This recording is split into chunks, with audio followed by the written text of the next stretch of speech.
We are live. I want to welcome everybody. It's yet another Tuesday.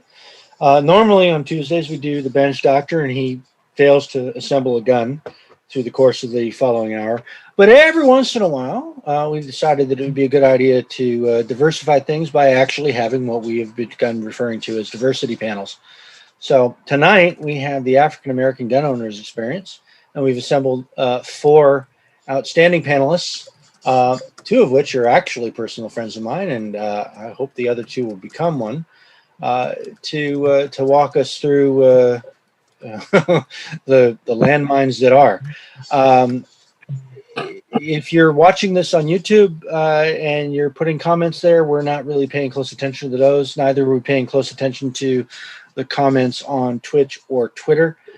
So next time, join the club. It doesn't cost more than $10. And you can drop into the Zoom channel and ask questions directly. If you are on Discord, which is members only, we are monitoring that.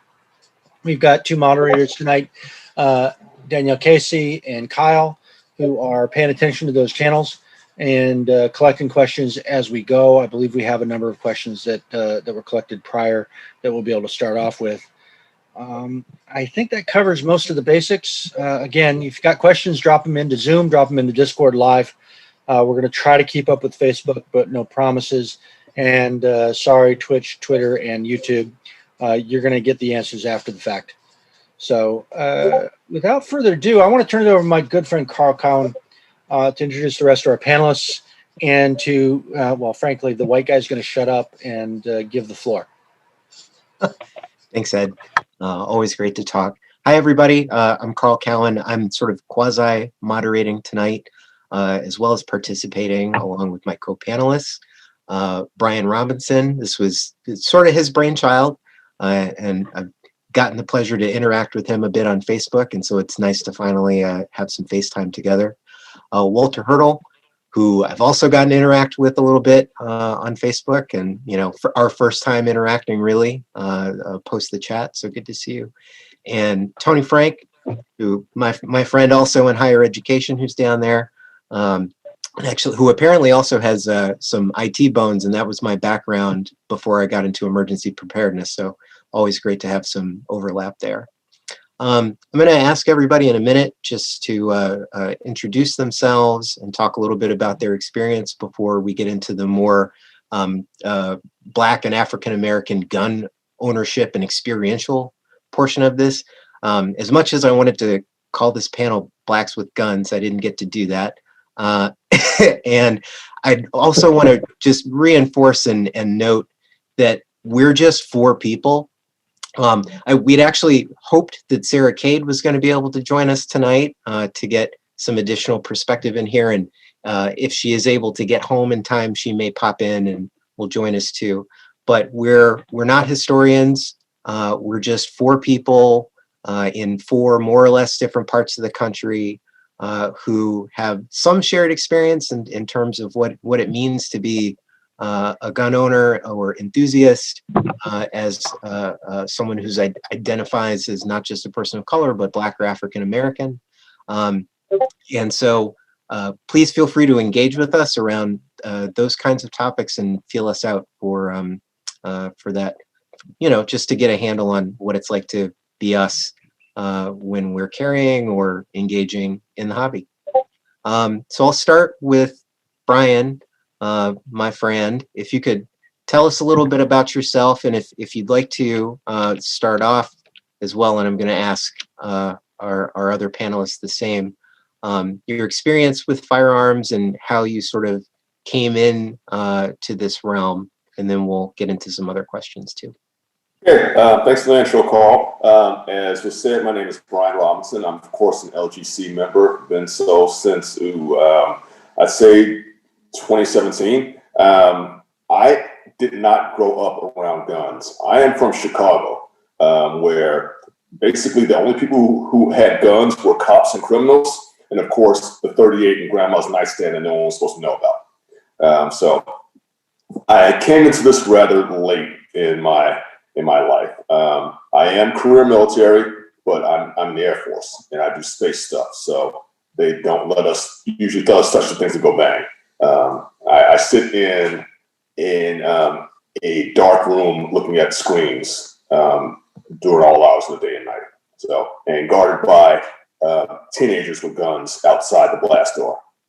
So yeah, but how do I get into this? I think you're going to hear this as a common refrain. November 2016 was a watershed moment for me. Before then, I've never been anti-gun per se. It's just like, okay, you know what? That's your thing, fine, as long as you're safe and responsible, but it's not really my thing. That moment changed everything for me. It's when I decided, okay, I need to find a way to be able to protect myself and my loved ones.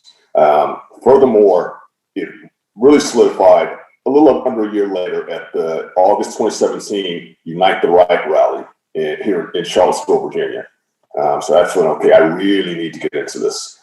Since then, I have jumped in literally head first. I don't own a closet full of firearms, but the 4 or 5 firearms I do own, I train with regularly. And I've also gotten into the competing aspect. IDPA, 2-gun, and 3-gun. And I've done some fun things as well, like, for instance, the tactical games and a little tournament out in the woods of West Virginia called the Zombie Invitational. So again, not a lifetime gun guy, but when I decided it was time, it was time. Thank you, Brian. Yeah. Oh, by the way, I'm in Virginia. Walter, I'm going to pivot to you next. Tell me where you're calling in from, and your background and experience with firearms, and how you sort of found yourself being in this community. Thank you. I'm located in Pennsylvania. I grew up in Newark, New Jersey. And like Brian, the only people I knew who had guns were criminals and cops. Growing up in that environment, I only came into firearms maybe 5 years ago. Before I don't hunt. No one in my family hunts. No one in my wife's father and brother, older brothers, they were hunters for a while, and they owned shotguns, but that was before I met her. So no real personal experience with family members or friends who were hunters, who were in law enforcement. I know I had a couple of cousins who were in the military, but they lived 1,000 miles away. I never quite got to know them. So I was motivated entirely in the beginning for a desire for self-defense and home defense.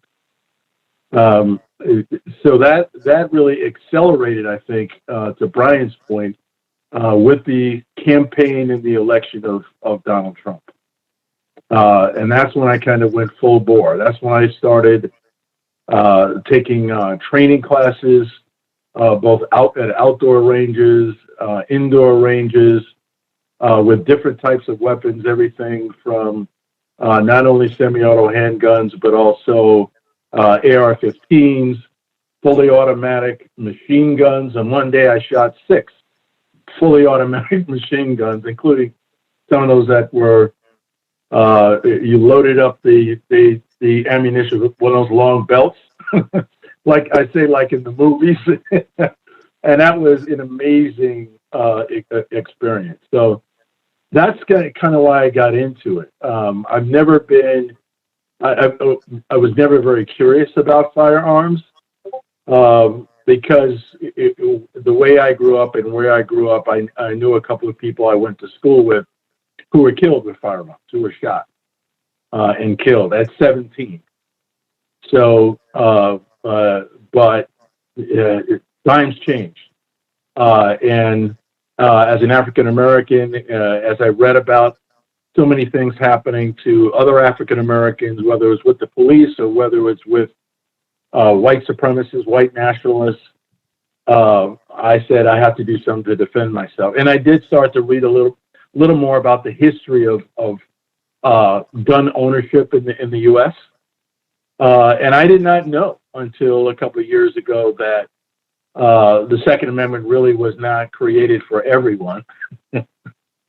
that was really created for principally white males to own firearms and to protect themselves, not only against the potential incursion of another foreign power like the British, but also because of potential slave insurrection. They feared that. So I just concluded finally, went to my wife who is anti-gun, very liberal, anti-gun person from Minnesota. Sorry, Sarah. But she finally relented and said, okay, we've been married for, 25 years. Okay, you can finally go out and you can get one, but I don't want to see it. And so she's never actually seen it. Or any of the others that I've accumulated over the last 5 years. So that's me. That's my story. Thanks, Walter. To your point about learning interesting facts about sort of the roots of gun control and the Second Amendment in this country, and even before the Constitution was a thing. And Brian, your home state here, the first law enacted, or one of the first laws, it may be the first, I have to take a look at the literature again, enacted in the colony of Virginia in like 1664 or something like that, was one that barred black gun ownership. So, Yep. That's good to know. Tony, my man, talk to us. Tell us stuff. Hi, guys. I'm Tony Frank. I'm originally from Geismar, Louisiana. It's a very, very small town halfway between La Plaza and Baton Rouge, Louisiana. It's in the middle of, when I say the middle of nowhere, Louisiana, I mean the middle of nowhere, Louisiana. I currently live in Austin, Texas, because you don't want to live in Louisiana. I promise you, it's not a good thing for a black person. I love my home state, but they're really fucking racist. That said, I've had guns pretty much my whole life. I'm from the South. It's what we do. My parents did not thrust guns upon me, but it was always a gun in the house. There was always a, what might happen, we might need one. And they always made sure that we knew how to use them, knew where they were, and knew if we needed to, you have to go get that. But that's just the deep South. I mean, it was so Southern, my 8th grade class had a whole semester dedicated to hunter safety. Instead of gym that semester, you learned safety of a shotgun. I've been hunting on multiple occasions. I don't typically enjoy hunting. Some people do. I've had many a high school friend that I've spent way too much time sitting in a tree stand with a shotgun, waiting for a deer or a turkey or some dumb animal to walk past. I don't even mind shooting it for an accuracy contest. My issue is you don't want to gut animals. If you are not precise with a knife and you nick the bladder of a deer, this is not going to smell good. I'm the type of hunter that will shoot the deer and then bring it to the processor and pay them whatever they want, and I'll take the deer steak. I wouldn't say I'm a gun owner. I would unfortunately have to say I'm a gun collector at this point, because I do have multiple guns that fill the same role. Like for concealed carry, do I want the Walter today, or do I want the Glock 43, depending on the situation. When I say that Black people with guns, I'm from an open carry state. You won't see Black people open carrying very often in the state of Louisiana, minus, in fact, last month when they showed up. But apparently if you show up with enough brothers, the cops get real friendly, real fucking quick. Outside of that, I try my best to be active in my local gun clubs, including this one, which is one of my favorites. And I've been a member here since probably about 5 years or so now. I enjoy the banter. I enjoy the environment of the Liberal Gun Club. I think I got everything. Yeah. So you're real right about hitting a bladder on a deer. I don't field dress. I'd say somebody process it, please. That's not for me. Hey, Carl, I don't want to interject, but I don't think you gave your whole spiel. I'm gonna jump in here and do it. Hey everybody. So some of you may know me from my other work with LGC around Stop the Bleed and risk communication, things like that. But I'm Carl Cowan. I grew up in Washington, D.C. I didn't exactly grow up around firearms. We didn't have a firearm in my house, at least not one that I was aware of. But my mom's a hillbilly, and my dad is close enough to a hillbilly. She grew up in Western North Carolina. He grew up in Eastern Maryland, Northeastern Maryland, I should say. And so firearms awareness and training was something that was sort of folded into my my experience as a young person. I was also in Boy Scouts, and I went to a Catholic military high school. I was a bad kid, apparently, and that meant that there was some exposure that I think probably the average teenager didn't necessarily have, at least not one who grew up in DC. That said, you know, when I grew up in Washington, there was a ton of gun crime at the time. And so there was already sort of this ethereal awareness of firearms and of violence and of the potential need to defend yourself against folks who are up to no good sometimes. And so that then translated later in life to an interest in proficiency and learning about firearms. I'm probably more on the Tony side of things. I have more in my safe than I use regularly. I'll just leave it that way. But I try to be proficient in anything that I obtain if I bother to get it. It doesn't seem to make sense to have something that I just stick on a wall. I promise, Ed, that's not a knock. You've got some pretty wall hangers. They're pretty great. But yeah, I think that definitely the impressions from my mom's side of the family and their experience as Black people in rural North Carolina colored my thinking around the need to potentially defend myself, especially if I'm traveling or in more rural parts of the country. And actually, that's teeing up a question for my fellow panelists. Talk a little bit about what has colored your decision, not just to join LGC per se, but how did that frame your thinking around ownership and the need to be ready for what may come? Brian, if you want to start, or if anybody wants to jump in, go for it. Yeah, I'll start. Again, for me, it can be summed up as the current socio-political environment. Again, I didn't grow up around guns. I mean, like you, Carl, I'm from a big city, so I was acutely aware of gun crime. You know, Chicago don't really change, but it was just never for me. Again, over my 20+ year Air Force career, I think I may have fired a gun for the Air Force maybe 4 or 5 times. So yeah, it just wasn't my thing. Yeah. But again, the current environment we found ourselves in changed everything. And there are folks that, I'll put it this way, who seem to feel emboldened, and they have firearms. So it's just, it just kind of started building up. First, it's like, okay, I'm just going to get a pistol for personal defense. Then, you know what? A pistol's nice, but I want something with a little more room. That it would be good home defense. So I got a shotgun.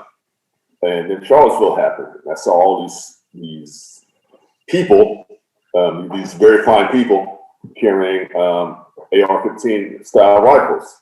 And I decided I'm not going to put myself at a disadvantage. So if they're going to have a rifle, I'm going to have a rifle. That's when I got my first and so far currently only AR. From there, this is just recently, I figured, you know what, my guns are Glocks, my pistols. I have a Glock 22 and a Glock 23. Yeah, I'm one of the Neanderthals that still shoots 40. But hey, ammo is plentiful now for 40. Maybe not so much for 9. So hey, go me. But yeah, again, it all comes down to the current environment we find ourselves in. And I like to say I'm never going to be the guy who has the wall full of guns. It's just not my thing. But I am going to be the person who for the few he owns can run them like no one else, which is how I really got into. I've taken all sorts of training. My local range, Silver River Group in Ashburn, that's not a plug, by the way, it's just kind of stating the fact, is run by a retired U.S. Army Special Forces guy. And his chief instructor is a retired SEAL. So you can imagine the type of training they offer. So I've done all of that. And then I've just started really getting into competition because where else am I going to run and gun other than at IDPA or multi-gun type competitions?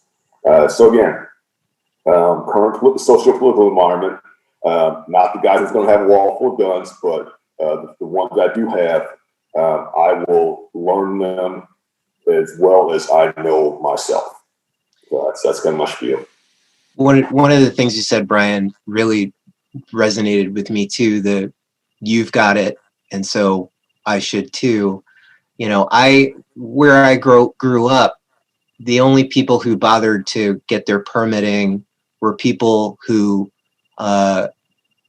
didn't like people of color. You know, I was surrounded by folks who might be enthusiasts, but they were all hyper conservatives with really, I know we're live, but really shitty opinions about race and ethnic relations, positions on other kinds of topics around diversity or inclusion. And I was like, the Constitution doesn't just apply to these jerks. Like this is supposed to be something that applies to everyone. And that definitely influenced my thinking about pursuing ownership. Starting back when I was back home, not in the district, I had already moved out of DC by the time Heller came around, but in Maryland, and then still up here in New England. Walter and Tony, any thoughts here? Yeah, I like to say that, when I started out, I didn't realize how difficult, that it could be difficult firing a gun. And I started out with a handgun accurately. And I remember the first training class I took, it was like handgun 101. And it was a mixed gender class, mixed race class. And I was the worst person as far as being accurate from about 9 feet, and that bothered me. I kind of like a challenge, so I decided I'm going to take some additional training, and that was shooting a 22. So I decided I'm going to do some additional training, try different calibers. So I wound up going 2-3 times a month, renting different calibers of firearms, and then eventually decided, much like Brian, the people who might want to harm me have AR-15s. I'm going to get one, so I got one, and then I went to outdoor training with my AR-15, and since then, it's for me. So I wound up going. Pardon me? Somebody say something? I thought I heard someone say something. For me, it was mostly 9mm, creating a rotation of different firearms that I could potentially conceal carry, eventually getting a 45, subcompact 45, and then moving up to and getting myself what people call a pistol caliber, not a carbine, but one of those pistols with a brace. I got a Scorpion Evo 3 S1, which I love shooting that thing. So that's where I'm at. I don't own a shotgun, not yet anyway. There don't seem to be any available for sale that I like, since I don't hunt. There's plenty of hunting shotguns that are available, but that's not my thing. So that's where I'm at now. But it has changed my views I have evolved from originally being somewhat anti-gun growing up in Newark. After a couple of my friends were shot dead when I was in high school, to being much more open-minded about it, but not desiring to own a handgun. And then when my father died, and I went to his place to kind of clean out his stuff, to move my mom out of their home, I went through some of his drawers in their bedroom, and I found a .38 revolver. I think it was a .38. I knew nothing about guns then, and I was shocked to find out my dad had a gun in New Jersey and no license. In New Jersey, of all places, had it hidden in a sock drawer. And the only thing I recall is how heavy this thing was, because it was loaded. How heavy it was when I picked it up. I had no idea how heavy a real gun was at that point. It scared me even more, at that moment. But, I've evolved, I like to think. And I think it's good for everyone, every citizen, to be able to own firearms. I'm still not 100% comfortable with carrying all the time. And I think I use as an excuse, well, I live in a nice neighborhood. I live in a nice development. Nothing ever happens here. Kids leave their bikes on the front lawn by accident. They're still there the next morning. Or somebody leaves their garage door open all night. Nothing ever happens. So why do I need these firearms? But then I remember what happened at the Walmart in, was it El Paso? Someplace like that in Texas. I remember reading about the white nationalist guy who went to a supermarket and started shooting black people and killed 3 African Americans who were baby boomers like me, shot them dead. They were all unarmed, and then ran outside the supermarket, encountered a white guy who was a concealed carrier, saw him with a handgun, and the white guy pulled his own gun. But the killer then looked at the white guy as he's sprinting away and said, "Whites don't shoot whites." That was a quote that was in the newspaper, and he ran off. And eventually the police did arrest him. And I was stunned by that. I said, yeah, I'm doing this. I'm doing the right thing here. I'm doing the right thing to be ready to protect myself.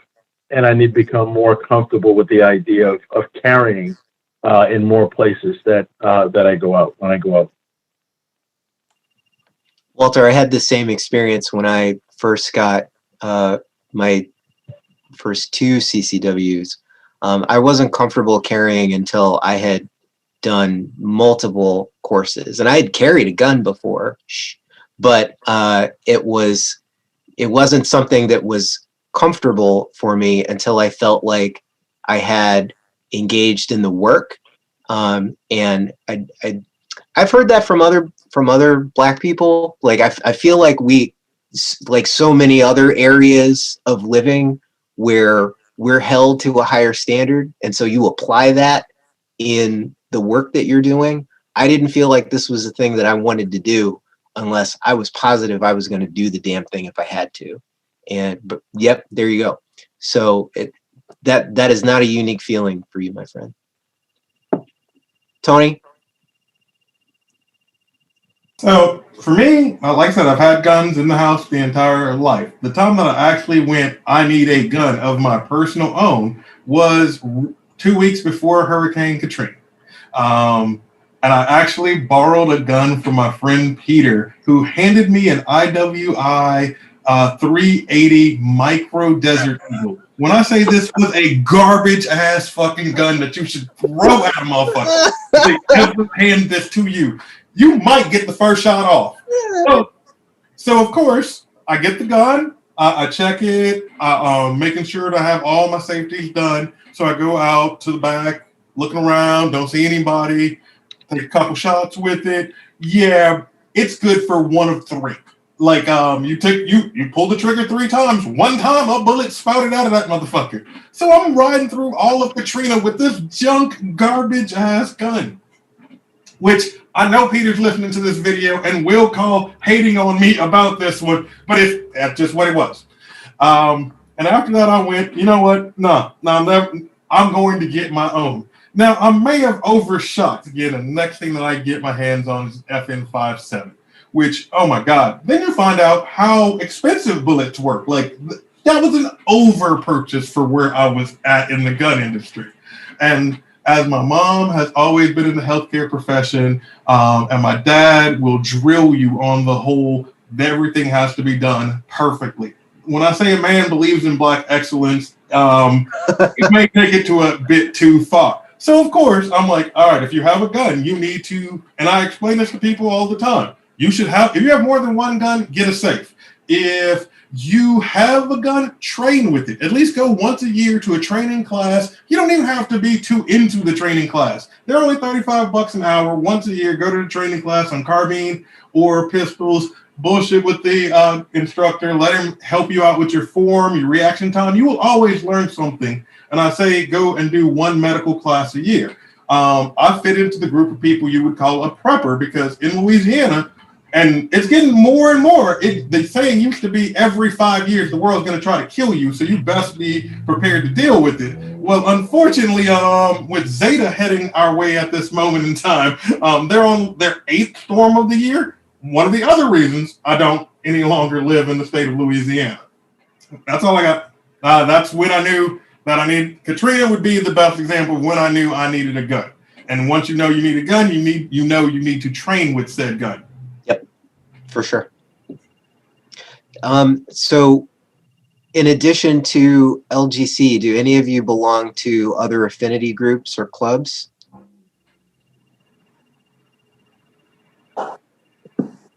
Anybody? I recently joined, I guess about 4 or 5 months ago, I joined NAGA. Mm-hmm. But that's the only one. I mean, what kept me going partially my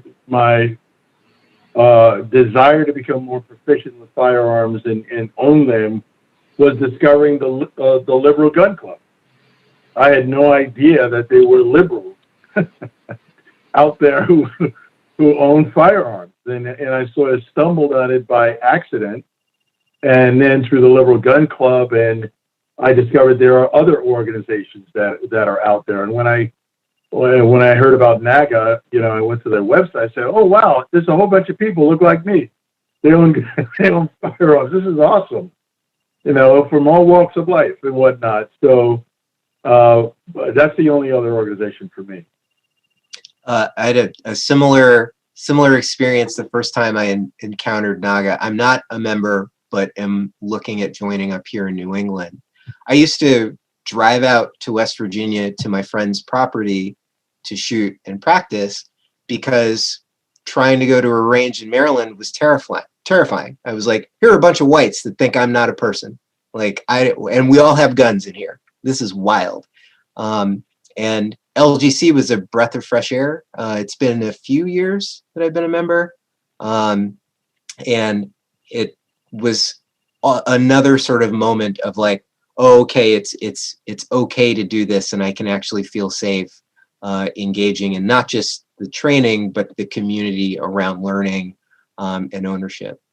Brian, were you going to jump in? Yeah, I am also a NAGA member. I actually joined OGC first. Once I decided I was going to be a gun owner, it's like, you know what? I'd really like to be around other gun owners, and especially gun owners who more or less share my political outlook. So I automatically knew that let's call them the better known gun organizations. I won't say they're the 3 letters. I knew that wasn't for me. Yeah. I cast around a bit, and I think I did a Google search for liberal gun owners, and hey, first page, LGC. So I liked the Facebook page, kind of stalked them for a while. It's like, you know what? These folks are all right. So I joined, and I haven't looked back. Again, I'm also a NAGA member, National African American Gun Association. Again, I wanted to be around gun owners who, frankly, looked like me and had similar experiences growing up. I'm the vice president of the Central Virginia NAGA chapter. The president of the chapter is Brian Oden. He and I go shooting a lot, and we compete a lot together. For instance, IDPA, 2-gun, 3-gun, and then the fun stuff like the Zombie Invitational, which I just did the previous weekend, and then the tactical games, which I did in August. Again, I wanted to be part of. I wanted the kinship, which I knew I wasn't going to get from the more traditional gun organizations. So here we are. I'm a member of, okay, I got to do it. Where my Nagas at? I had to. All right, so I'm a member of NAGA. I was a member of Liberal Gun Club first, and I'm a member of the Elmo Geronimo Pratt Gun Club of Central Texas, which I should be in Belton, Texas right now, protesting a prison with the rest of the group, but I scheduled this before they had scheduled to go out there, so you keep engagements that you schedule first. They are actually protesting Marvin Lewis Guy, who has spent 6 years in a Texas jail for a no-knock warrant where they found no drugs. He shot one officer and killed him. He injured a second officer, and yet again, no drugs. You showed up at this dude's place in Killeen, Texas, at 5:30 in the morning. You know what happens if you show up at my house at 5:30 in the morning through a window? I shoot you. That's what happens. 6 years, you are denying this man due process, which is that's just a risk of being a black gun owner. If you actually exercise those rights that you have, be careful about it, because if you do, you may get murdered or stuck in jail. 6 years. Hey, you should at least get a trial by now. And I mean, that's what the Geronimo Pratt Gun Club does, is it advocates for victims of police brutality, like the founder, Geronimo Pratt, who was an early Black Panther, and he got to spend 16 years in jail, and had to be let out because he was there unjustly. Okay, yeah. I mean, I'm a Facebook member of Black ATX Tactical because they show me cool gun pictures, and I really like cool gun pictures. That's like the calendar I got from one too.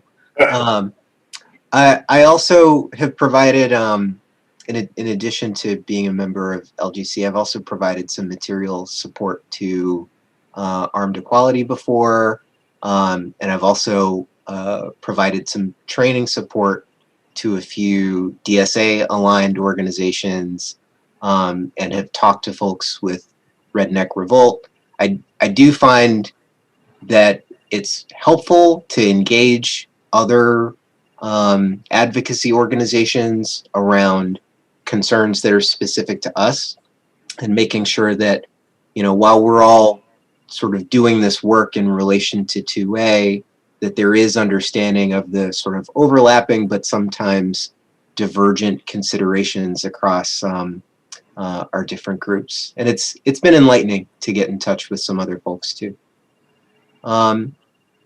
Danielle and Kyle, I think looking at the time, now might be a decent moment to take some additional questions besides stuff that the four of us have just been kicking around. Sure. A real quick one. You just mentioned DSA, and someone wanted some clarification on what that is. Oh, Democratic Socialists of America. Okay, great.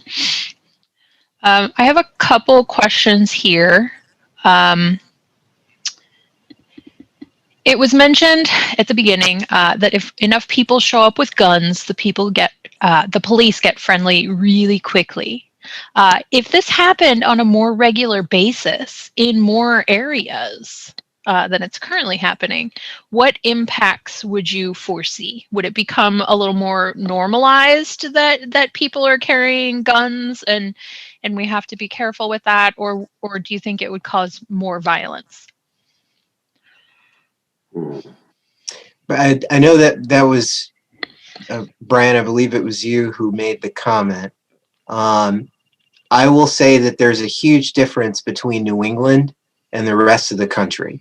So maybe folks and Walter, depending on where you are now in Pennsylvania, like if you're not in the East and you're not in Pittsburgh, it's a whole nother world. So maybe Brian, do you want to talk to that first, and then we can go from there? I'll talk to it. First of all, just a quick correction. It was Tony that made the comment. But yeah, I'll speak to it. And I think they're right. We'll just put it out on the table. When NFAC showed up, people took notice.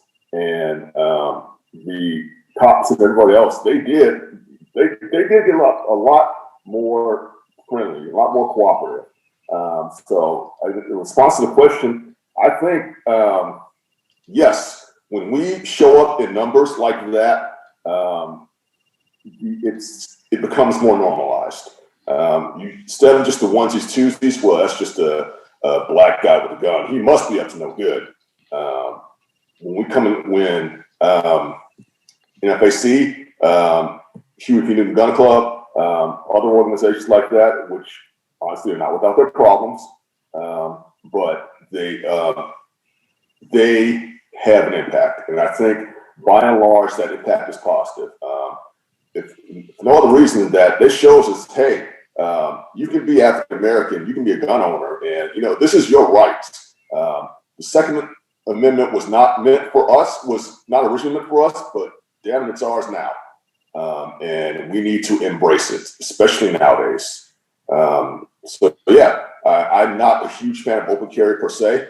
I'm not opposed to it in many circumstances. Some things I think it's not wise to open carry. For instance, if you're going to go visit your state representative in the state house, maybe you shouldn't.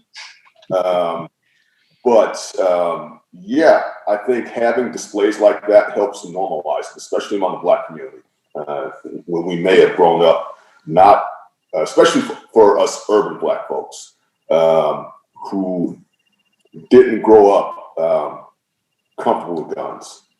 So that's my ramble, and I'll pass it on to someone else on the panel. Tony, you want to talk about Texas? Okay, so as Texas, we are the home of the Huey P. Newton Gun Club out of Dallas. That would be, I believe, Nathaniel Lee, who is a very, very good dude. And he will tell you that they are not a reactionary force. That's not what he's here for. He protects his community. What Grandmaster Jay, as I've seen, I am not an in-fact member, is trying to do is to get more chapters in different areas around the country to build up.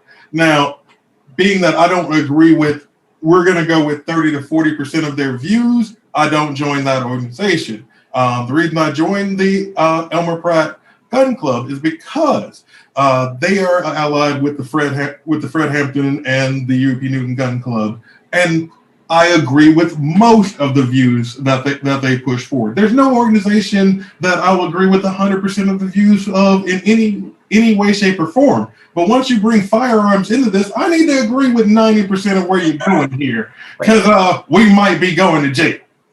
And just saying, yes, police get friendlier when there's a lot of Black people with guns, but don't think when you leave they ain't gonna come pick you off individually. As the founders, or as the person those clubs are named after, have found out on multiple occasions, as per Fred Hampton, yes, the police are cowardly and will find you. Such as, and I'm not saying all police are coward. I'm saying that the people who shot him from the bedroom below him and shot up into the ceiling, shooting him in his bed, yeah, that's fucking cowardly. Great point, Tony, about it's not just showing up and being present at an event.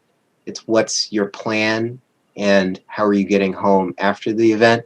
as somebody who grew up in DC and used to do a lot of hood rat shit down there, like, no qualms about coming to find you after you've had your little gathering. It doesn't matter how cool anybody is with you in the moment. My experience is that with people who look like us, if they can find a reason to get you, it might take them a second, but they will get you.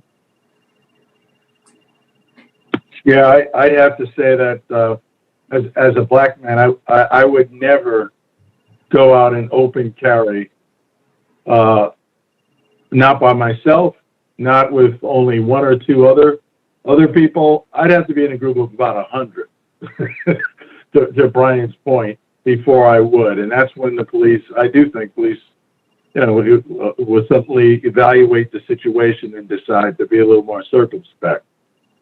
But I think it's a ticket to potentially really getting killed if you're an African American and you're open carrying in this country. And I think that goes for any state.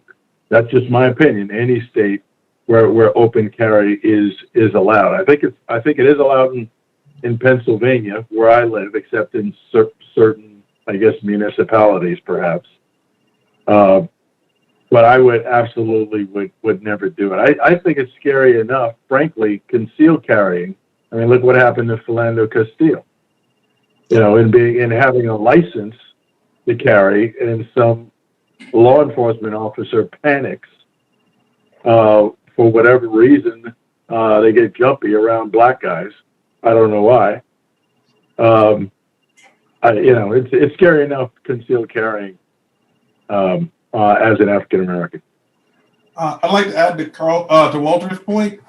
The best example I can give you is I do not tell a cop that I am a light LTC carrier in the state of Texas. What I do is when they pull me over, my license, my LTC, and then my insurance is how I hand this to him.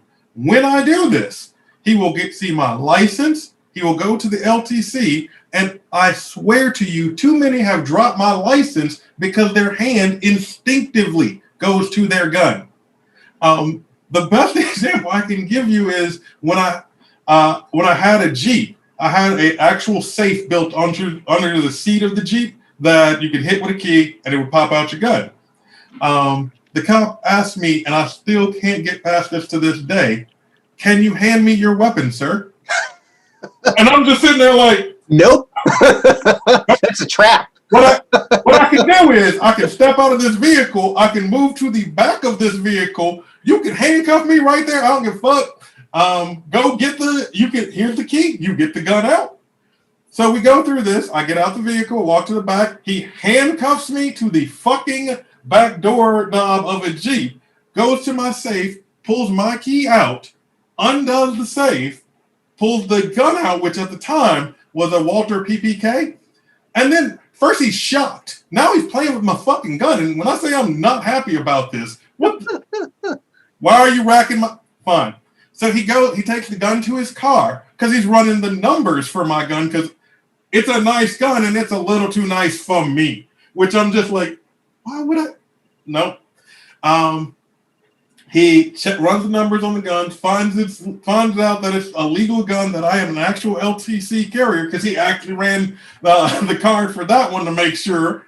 Then he unhandcuffs me, hands me my ticket, lets me get back in my vehicle, puts the gun onto the road outside of the passenger door, and leaves. After he leaves, I get out to go get my gun that he has played with, racked a couple of times, and I still can't get past this. Asked me to can you hand me the gun? Fuck no.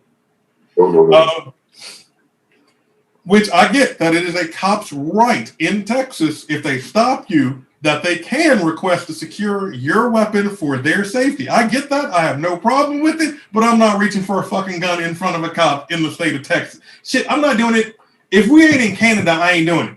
Yep. I will only declare if asked. You don't have to declare in the bulk of New England states. Maine, I believe that you have to, which is weird because Maine is like the wild, wild west. but everywhere else, and I think in Vermont there's no duty to inform, but unless somebody's saying, you know, are you carrying, I'm not telling. Yeah, I agree. I believe there's no duty to inform in Virginia either. But I just cannot get the image of Philandro Castile out of my head. So I am pulled over. I say nothing. If I am asked point blank, I won't talk about it, but not volunteering that information. They're going to have to run my license or whatever they do to determine that I am a legal carrier. If they do that and they want to ask me, fine, I'll tell them the truth. I'm also going to have my hands locked on that 10 and 2 the entire freaking, or with my fingers open, and preferably with my dash cam going, pointed at both of us, recording this whole thing. Yep. Just disembodied white guy voice. Make sure you check your local laws on the duty to inform. You do have to inform in the state of Texas. Danielle and Kyle, tee up another one. Actually, this is Kyle. This one is building off of an additional. Well, I just completely screwed that up. Let's start over. With regards to enough people showing up with firearms, Ed mentioned the Panthers in California during Reagan's governorship. Comparing and contrasting with that now, do you see more parallels or do you see more contrasts? Like with reactions from people and the general public? Because that my understanding was that was a big driver behind the gun control and the Mulford Act in California at the time. Oh yeah. When the Panthers showed up in Sacramento back in the 60s, Reagan and his Republicans, backed by the NRA, could not pass gun control fast enough. So yeah, yes. Nowadays, it seems like it's, like I said, it seems to become more normalized. There's still that fear of black guy with a gun, because, you know, that's kind of how, that's a bit of the culture here in the U.S. But yeah, again, I'll go back to both FAC and the Huey P. Newton Gun Club. They will open carry. They will do their thing. By the way, those two organizations are not the same. So everybody understands that. They will open carry and they show up in mass, and frankly, no one fucks with them. So I think things have been better in that respect. It's still a bit of a do so at your own risk environment, but at the same time, it's not an automatic crap. We need some gun control, because we can't have these black men out here anymore. So it's gotten a little better. Yeah, It seems look at what happened in Michigan. Yeah. You know, in the Michigan State House. I mean, that was ridiculous. Imagine a bunch of black guys went into the government building, into the State House, you know, and we're outside of legislators' offices, you know, with AR-15s. Imagine what would have happened. Well, frankly, they wouldn't have gotten that far. They were going after Clay Higgins, the congressman who thoroughly apologized in Louisiana, which is why the NFAC formation showed up in Louisiana, because Clay Higgins said he was going to kill him 10 brothers before he got his coffee that morning. And apparently when it came time to show up, he didn't kill, I didn't see him kill 10 brothers. But what I see is, I believe that many Republicans would love to pass gun control on black people, but there's no way to do that. So it goes down to, they're not giving up their favorite toy. That shit ain't never gonna happen. No, unless if the NFAC was to literally run up into a state house like the Michigan militia, I think they would at least clench their butts up enough to where they think about it. Yeah, we definitely might need to ban a couple of things. We probably need to do better background checks. And as Republicans love to make it harder to vote or make it harder to do some civic activities, it would just tighten up the restrictions. And for some odd reason, we wouldn't be getting licenses. It does seem Well, like. was there some guy named Bundy out in, was it Oregon? Oh yeah.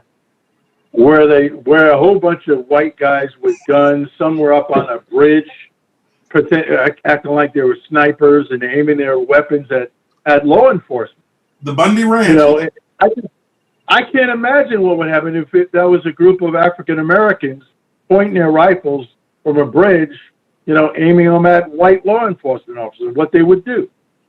So Yeah. there's still a double standard.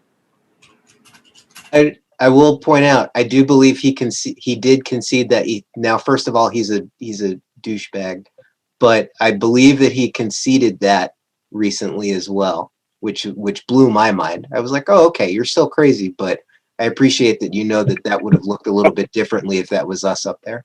So Bundy conceded that? Yeah. Wow. I didn't know that. That's interesting. I mean, he's still an asshole. Right. He's self-aware.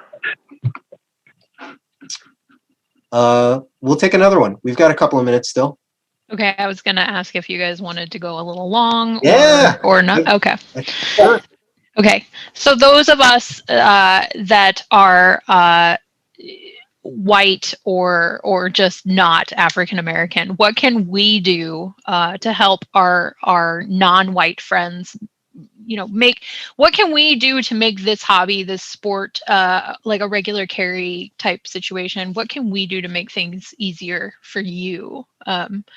Because you know, we're all friends here, and we understand that things are harder for folks that look the way that you do, and we want to do whatever we can to normalize this and make your lives easier. You know what? I'll start off with that, and this goes to how I got into it. Again, it was the day after the 2016 election. I basically Facebooked one of my friends, Jewish white guy. Said, okay, you know what? It's time. I need your help. It's like Brian. He said, Brian, I got you. We're going to go to the range.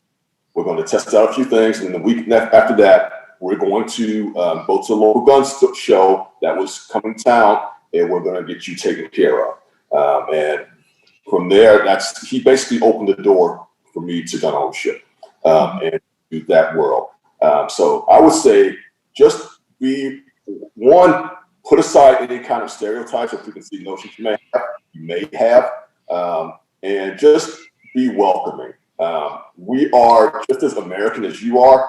The Constitution applies to us as well, and we want to don't assume any nefarious intent. We want to learn, we want to be safe, and we want to protect ourselves, our families, and our communities just as much as you do, and maybe we want to have some fun doing it. So just be open, be welcoming, and put the judgment aside. I'll jump in too and say not only that, and this applies whether or not I'm carrying, and even whether or not you're carrying.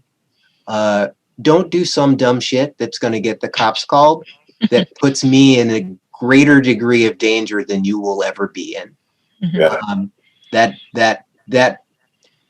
doesn't matter. It doesn't matter if we're both carrying, if neither of us are carrying.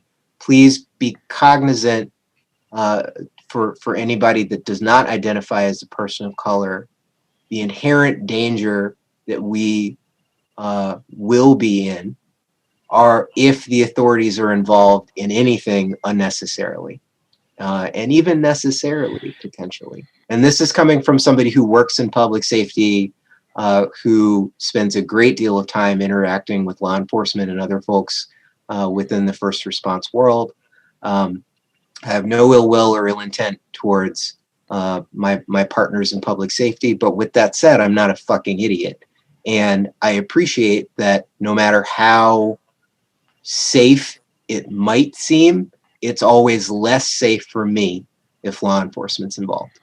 I'm glad. I don't want to interrupt. Sorry, but I'm really glad you brought that up, because I think that's something that a lot of us don't think about in the heat of the moment. So now that you have implanted that helps us. So thank you. I love Carl's response. I just got to go with go with your black friend to the range. As Carl brought up earlier, nobody really wants to go to a very, very white range by itself. I take me a white person with me to the range. It's just a healthy thing to do. I just might need more firepower to shoot back. I'm in Central Texas. At some point, one of these 3%ers could lose their shit, and I need to know that somebody got my back. I'm saying we got a better chance of making it back to the car if there's two of us than there's just one. They got shit to explain about if the white dude don't show back up. Somebody gonna ask some questions. I buddy system, Boy Scouts. That's real talk.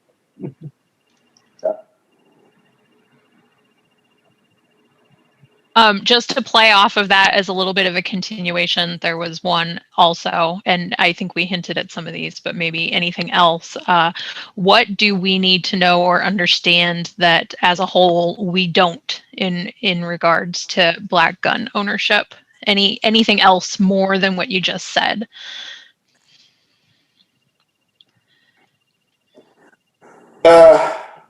I'll answer that. As has been implied, I think we as African American gun owners, especially male African American gun owners, just not even gun owners, but in general, we are seen as much more of an inherent threat than your average white guy. I mean, I think we've all had the experience of just walking down the street, minding my own business, and then you get this feeling that, okay, or let me give you a better example. The lady who clutches their purse and goes to the other side of the street, that kind of thing, or just being followed around in the department store. I could have literally Oprah Winfrey with her open checkbook stand next to me, and it won't make a difference. So just understand that the risks for us tend to be higher than they are for those who are not African American. I would throw Latino in there as well because they have they are at risk as well. Go ahead, Brian. I was just going to say in a contrasting consideration there, and to speak to something that I just saw come through in the chat. I bet if Sarah was here, she might say that her experience, as opposed to people reacting more scared like they might react to us, she might find that people are more apt to invade her space, for example, as a black woman. And that puts her at almost an even greater disadvantage because she then has to make a tactical decision. Am I in a position where I need to defend myself because of somebody's overstep that may or may not provoke additional response from other people who are present? And so that there's an interesting dichotomy there.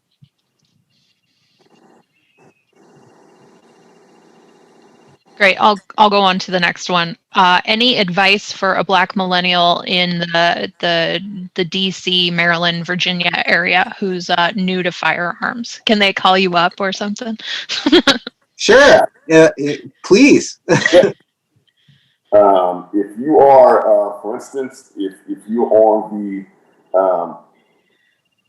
you can hit me up. Just hit me up within the LGC channels or, whatever. As far as advice goes, one, know the law. And the laws are different between Maryland, DC, and Virginia. They are so different. So understand how that law changes when you drive across the Potomac from DC to Virginia, when you cross the border into Maryland. The second thing is get some training. Don't just, hey, look at me, I'm toting the gun now. Make sure you get some training. Hell, I'll work with you. If you're in the DMV area, hit me up. I will bring you out to a NAGA event, and we'll get you set up. But again, know the law, get some training, and just exercise some situational awareness. And understand that the reality of being a black male in the United States of America is you are seen as I'll put it out there, you're seen as a threat in many circumstances. I mean, I'll give you a little story.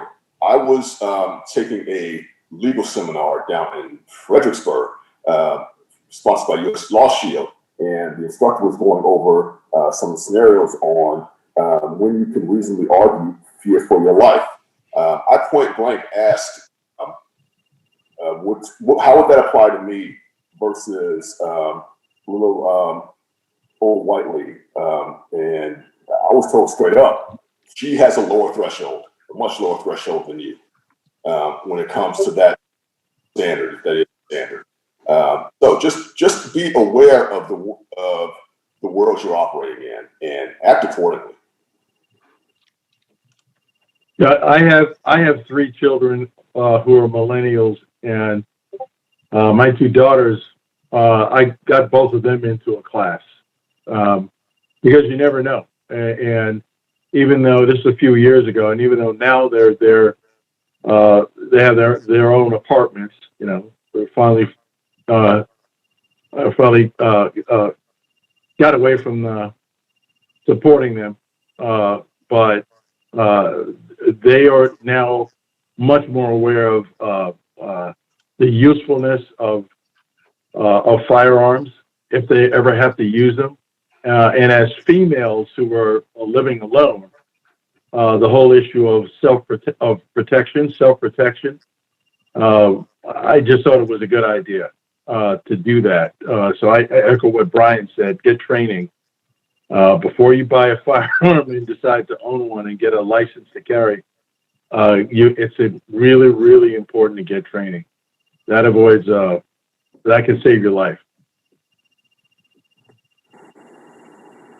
Might add on, I don't just say get training. I say get training in both how to put a bullet in something and get training in how to take a bullet out of something. If you can put a hole in it, you need to be able to fix that hole.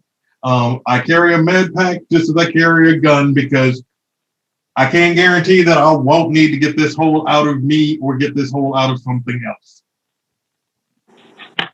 Seconded. Not just because I'm a paramedic, I promise. But he Brian, is because you're a paramedic. I agree. You carry a med pack? I don't. I've never carried a med pack. I have them, but I've never carried it. You carry it, Brian? I agree. I have several med packs. I have one in my car, and I have one on my my battle belt, and I have one in my 2 in my backpack. So yeah, agree. It's not just about putting holes in things and people and things. It's also learning about how to patch up holes as well, which, by the way, is a skill you are a lot more likely to use because the same skill to treat a bullet wound can be used to treat a car accident victim. So yeah, I can't emphasize that enough.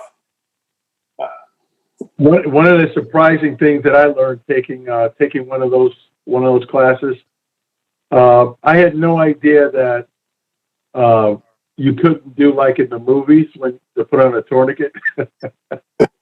that you really needed a real tourniquet and what you had to watch out for. You know, that as long as you've got a pulse, you still got blood flow, blood loss, you know, in the limb. And I did not know that.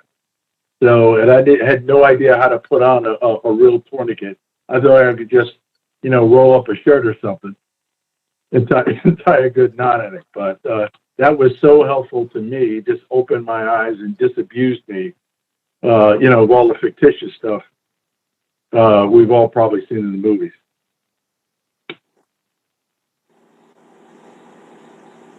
We can do another one if the party's still rolling.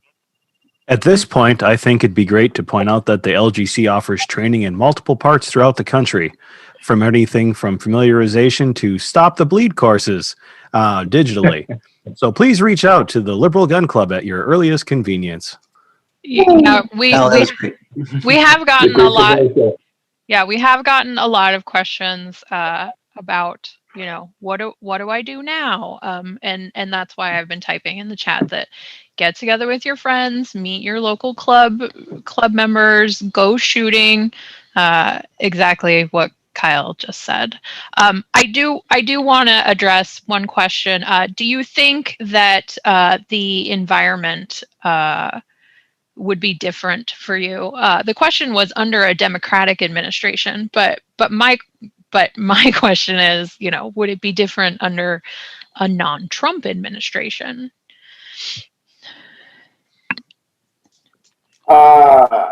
I think the answer to that is yes, and I'm glad you kind of modified the question. And I guess this is Brian's political opinion. 45, POTUS number 45 has essentially has enabled people who should have never left the shadows to come out. It's like, okay, it's okay to not just feel what I feel or think what I think, but actually act on that. You know what? I didn't care for either Bushes and their policies, but I never felt so under threat from either of them as I do now. So yeah, not that I got a lot of love for Democrats. I agree with them on many things. Their gun policies isn't one of them. But yeah, this current administration is. I'm 51 years old, and I've been born since I've been 18, and I don't ever remember another administration such that I literally, again, feel it's like a weight that's been sitting on my chest for the past 4 years. I'll just say that my job won't let me say that I'm an anarchist, but systemic racism transcends administrations. In any systemic ill transcends whatever jerk is in office today. So I would just encourage people to continue to grow their awareness of what those challenges look like and try hard to fight locally to dismantle them where you can.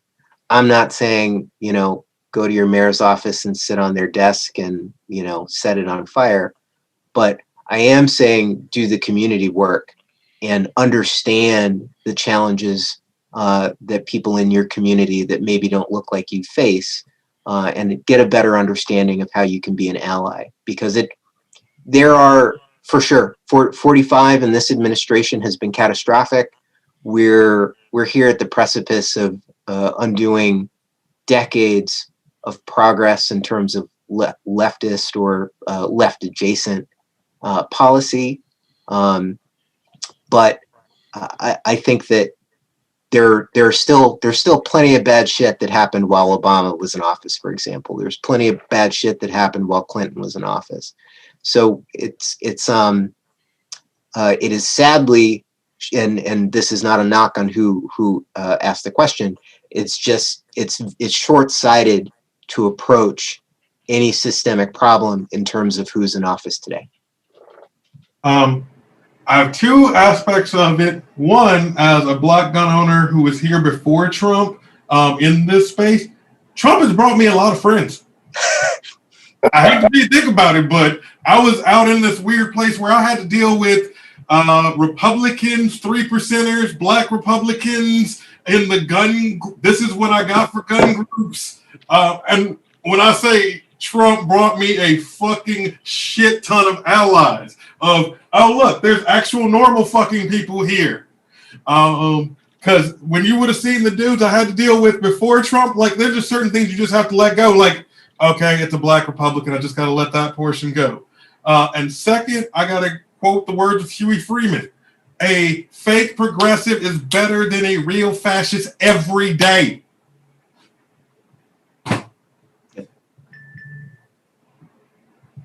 Hey, something just came to me, so I'm going to ask my fellow panel members.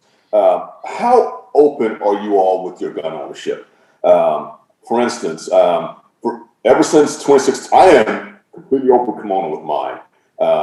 In fact, to the point where I don't give a ass who knows I'm a gun owner or not. In fact, it's helped me in that I post a lot of my stuff on Facebook, and I've gotten two reactions, essentially. One from my more liberal friends who have said, hey, attaboy, how do I learn how to do that? That's some good stuff. And then the reaction I've gotten from my conservative friends would be described as shocked silence.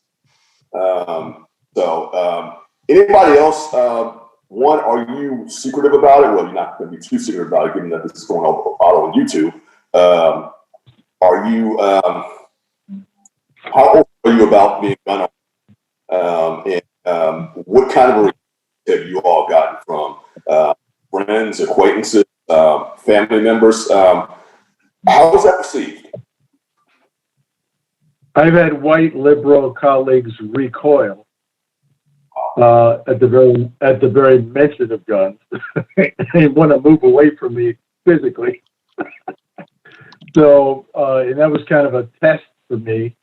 But I don't really talk about it unless I feel that this is someone who's going to not be instantly judgmental in a negative way. I don't tell my neighbors. My neighbors don't know what my interests are. So I pretty much keep it close to the vest. Shared it only with a few people, again, kind of test the waters, because I wanted to encourage more liberals, progressives, consider becoming gun owners themselves. But when I got the recoil as if I was a skunk, I decided to not to disclose to any more people. I didn't get that reaction until I started dabbling in an FA. And then once I got my first couple stamps, the tenor changed a little bit. I don't talk about it at work. That's like, with the exception of one or two folks who I know who've had a similar work experience as I've had, and so we're able to commune around that type of talk. But otherwise, I just very generally, and it's usually, for example, if it's on social media, in response to a very specific line of thinking or conversation on a two-way related topic. Otherwise, I don't need anybody, one, trying to tell me about myself, but two, just from a personal safety standpoint, I only advertise if necessary. I can still carry, but I live in Texas. You're considered weird if you don't got a gun in Texas. In Louisiana, it's not much better either. Both are very large amounts of populace own guns.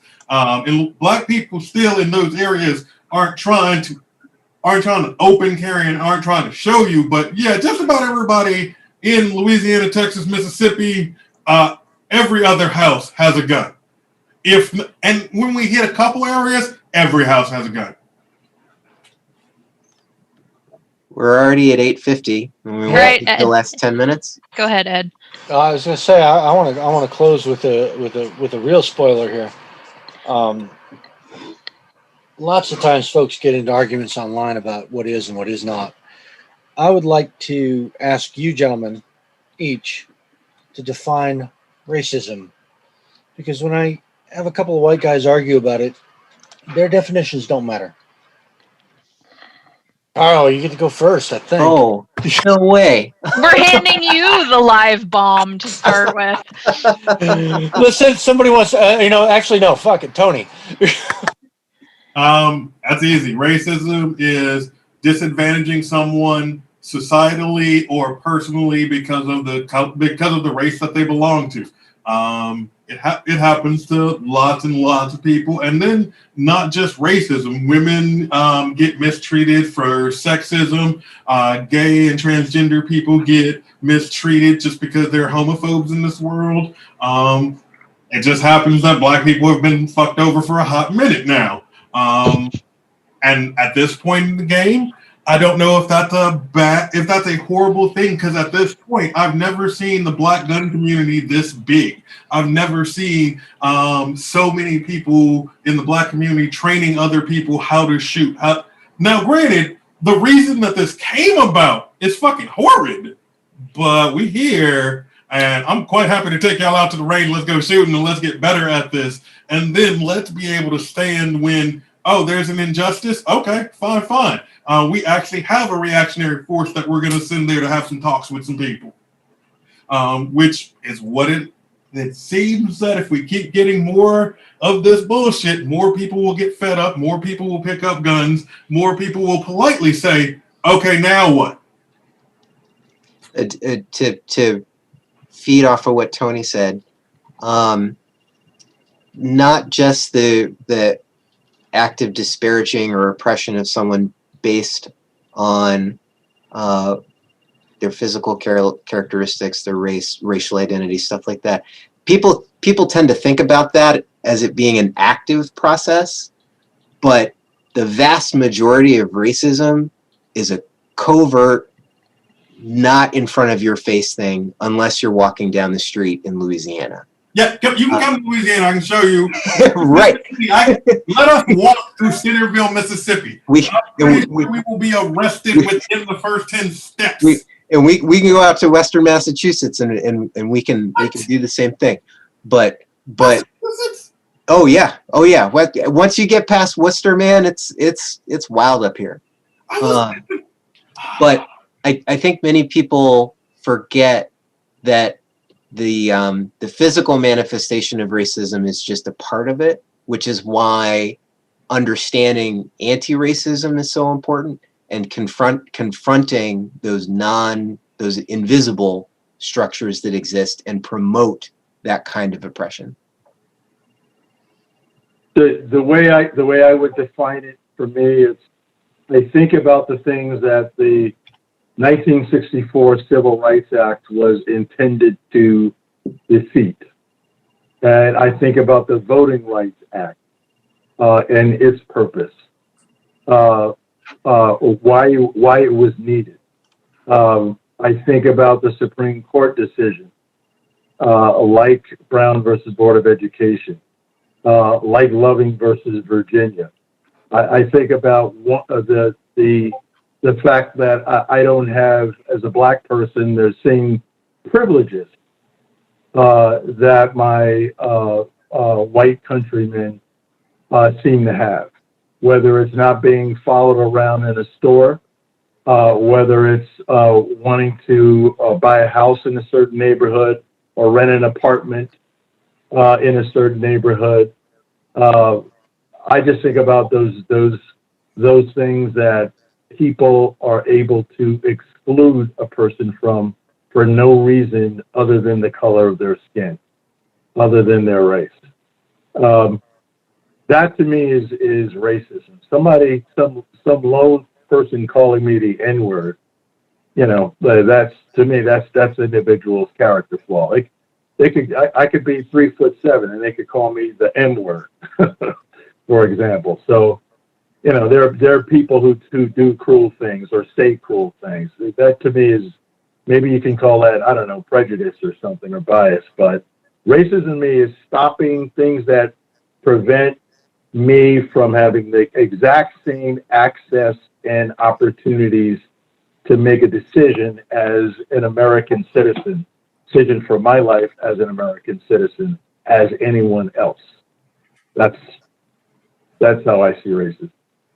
And I agree with Walter. It's and I would call that systemic racism. It's I have to consider things that white Americans don't. For instance, let's talk about the police stop. I think most of us here on the panel are familiar with something called the talk. How you interact with police. If you're white and you're nice and polite, you may get out of that ticket. For us, we have to do that to survive. So it's the things that we have to consider almost unconsciously on a daily basis in our behavior. Or, for instance, if we're applying for a mortgage, am I going to be given a less favorable term simply because of my genetics? Versus someone sitting next to me who may be in the exact same circumstances, same financial, same personal details, but because of this, I am at a disadvantage. And then there's the personal racism. For instance, first of all, I don't care what you think. Your thoughts are your own. I care about how, and I somewhat care about what comes out of your mouth, because depending on how I'm feeling that day, that could not end well for you. But again, I see racism in two different categories: personal, in terms of interactions with other people, and then the systemic racism. For instance, the redlining of communities, or just having common experiences with other African Americans. Some things that we are all taught from childhood, just so that we can make it home at night. That's how I would summarize racism. Thank you, gentlemen. I appreciate that. Yeah. I think it's been an outstanding panel. It's been an educational panel. And I do want to reiterate that it's not your job to explain to us what this stuff is, but I do appreciate the fact that you took the time to do it. And also, I appreciate any of the folks that are here who are experiencing the same problems. Like, reach out to Carl, reach out to Brian, reach out to Walter, reach out to Tony, reach out to anybody on any of our channels if you've got questions or feel uncomfortable navigating things. And these guys are here to help because they're the helpers and they're outstanding. And I want to, if I could, I'd unmute everybody and give a round of applause, but that's really fucking cheesy. I also want to thank Tony for upgrading our PG-13 to rated R for the number of F-bombs dropped in a meeting. Luckily, we're not governed by the FCC, so we don't have to actually do that. This has been. I've had a great time doing it. Huge round of applause virtually for you guys. Thank you so much. Carl, I owe you a beer and some pickles. Brian, I'm going to find a way to come down and have a beer with you. And likewise, Toni and Walter, thank you so much. If there aren't any other complicated questions, we're going to go ahead and cut this off. Danny, what do we got next week? Next week, we're going to be back with the bench doctor finishing up the trench gun. Oh my God! Thank God! I know, finally. And in 2 weeks, we're going to be meeting with our veterans for our veterans panel. And gentlemen, thank you for joining us. I know that we've been working on this for a while, and I knew it was going to be as awesome as it has turned out to be. So thank you all very much. We're getting a lot of thank yous on Facebook for you as well. A lot of people really want to reach out to you guys, so you might be hearing from a bunch of strangers in the members lounge. So join the club. Reach Out in the members lounge. Come on, be a member. This is how you find these guys.